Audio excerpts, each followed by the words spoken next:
Bismillahirrahmanirrahim. Assalamualaikum warahmatullahi wabarakatuh.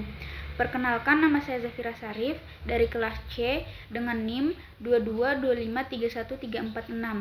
Di sini saya akan mempresentasikan hasil dari PPT saya dengan materi aksi obat yang terhubung pada protein G pada reseptor adrenergik dan angiotensin, serta aksi obat pada reseptor growth factor dan sitoksin. Jadi, reseptor adrenergik adalah reseptor yang memperantai berbagai aksi saraf sinaptik, meliputi pelepasan energi dan glukosa, denyut jantung, dilatasi saluran pencernaan, dan pengaturan sirkulasi perier. Selama kondisi normal, reseptor adrenergik berperan dalam fungsi berbagai sistem dalam tubuh. Selanjutnya itu ada aksi obat pada reseptor yang terhubung dengan protein G pada reseptor adrenergik. Reseptor adrenergik yang terhubung dengan protein G atau GPCR, G-protein complex receptor, memainkan peran penting dalam respons seluler terhadap berbagai sinyal eksternal. Dua contoh utama dari GPCR adalah reseptor adrenergik dan reseptor angiotensin.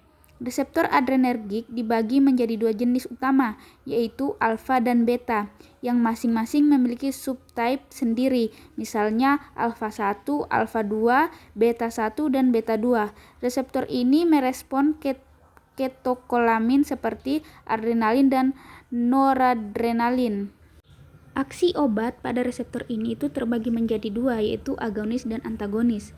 Obat yang bertindak sebagai agonis pada reseptor adrenergik meniru efek ketekolamin alami seperti meningkatkan detak jantung melalui beta 1, melebarkan bronkus melalui beta 2, atau menyebabkan vasokonstriksi melalui alfa 1.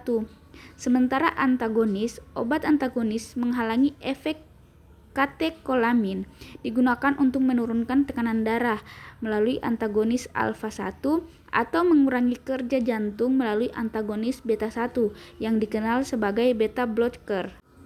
Mekanisme dari reseptor adrenergik itu pertama, ketika agonis mengikat reseptor, terjadi perubahan konformasi pada reseptor yang mengikat protein G. Kemudian protein G mengaktifkan atau menghambat enzim efektor seperti adrenalin siklase yang mengatur produksi CAMP atau fosfolipase C yang mengatur produksi IP3 dan DAG. CAMP atau IP3 dan DAG kemudian memproduksi aktivitas protein kinase yang mempengaruhi fungsi seluler. Selanjutnya itu aksi obat pada reseptor terhubung dengan protein G pada reseptor angiotensin. Angiotensin adalah hormon peptide yang berasal dari protein angiotensinogen.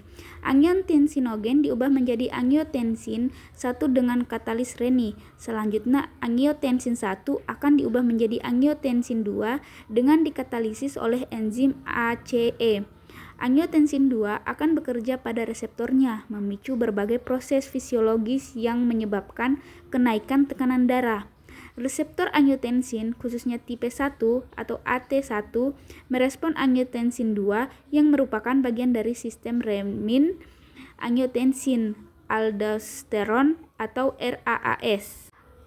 Reseptor angiotensin ini juga terbagi menjadi dua, yaitu agonis dan antagonis. Agonis itu ketika angiotensin 2 secara alami berfungsi sebagai agonis, menyebabkan vasokonstriksi, meningkatkan tekanan darah dan pelepasan aldosteron. Sedangkan antagonis, reseptor angiotensin 2 atau RAB, angiotensin 2 reseptor blocker seperti losartan mengulangi efek antagonis 2, digunakan untuk menurunkan tekanan darah dan mengurangi beban kerja jantung. Mekanisme dari reseptor sendiri ini itu ketika angiotensin 2 mengikat reseptor AT1 terjadi aktivasi protein GQ. Kemudian aktivasi protein GQ meningkatkan aktivitas fosfolipase C yang menghasilkan IP3 dan DAG. Lalu IP3 memicu pelepasan kalsium dari retikulum endoplasma, meningkatkan konsentrasi kalsium intraseluler yang mengarah pada kontraksi otot polos dan vasokontraksi. Secara keseluruhan, obat-obatan yang berinteraksi dengan reseptor adrenergik dan angiotensin bekerja dengan mengimitasi atau menghambat aksi sinyal alami pada reseptor tersebut, yang pada gilirannya memodulasi respon fisiologis seluler yang diatur oleh protein G. Selanjutnya itu ada aksi obat pada reseptor terhubung dengan protein G pada reseptor growth factor. Growth factor adalah molekul sinyal yang mengatur berbagai proses seluler seperti proliferasi, diferensiasi, dan kelangsungan hidup sel. Reseptor growth factor biasanya merupakan protein transmembran yang memiliki aktivitas kinase. Mekanisme aksi dari reseptor ini yaitu ketika growth factor mengikat reseptornya, reseptor akan mengalami dimerisasi atau berikatan dengan reseptor lain, dan autofosforilisasi pada residu tirosin di dalam domain intraselulernya. Fosforilisasi ini mengaktifkan jalur sinyal intraseluler seperti jalur MAPK atau ERK dan PI3K atau AKT yang mengatur aktivitas seluler. Contoh obatnya sendiri itu ada obat seperti trastuzumab atau Herceptin digunakan untuk menghambat reseptor HER2 atau sejenis reseptor growth factor pada kanker payudara yang overekspresi HER2.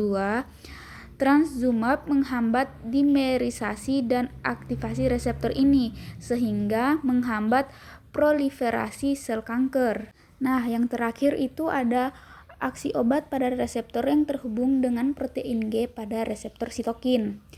Sitokin sendiri itu adalah protein kecil yang penting dalam komunikasi antar sel, terutama dalam respon imun. Reseptor sitokin adalah protein transmembran yang mengikat sitokin dan mengaktifkan jalur sinyal intraseluler.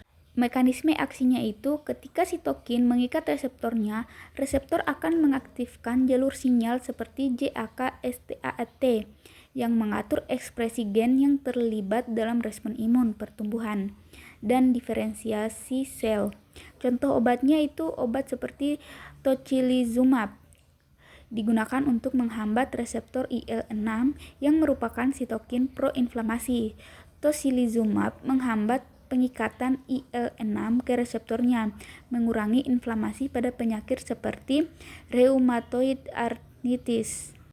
Obat-obatan yang bekerja pada reseptor growth factor dan sitokin ini biasanya bertujuan untuk menghambat jalur sinyal yang terlalu aktif atau tidak terkendali yang sering terlibat dalam penyakit seperti kanker dan gangguan autoimun. Itulah tadi presentasi dari materi yang saya bawakan, kurang dan lebihnya mohon dimaafkan. Saya akhiri, billahi taufiq wal hidayah. Assalamualaikum warahmatullahi wabarakatuh. Terima kasih.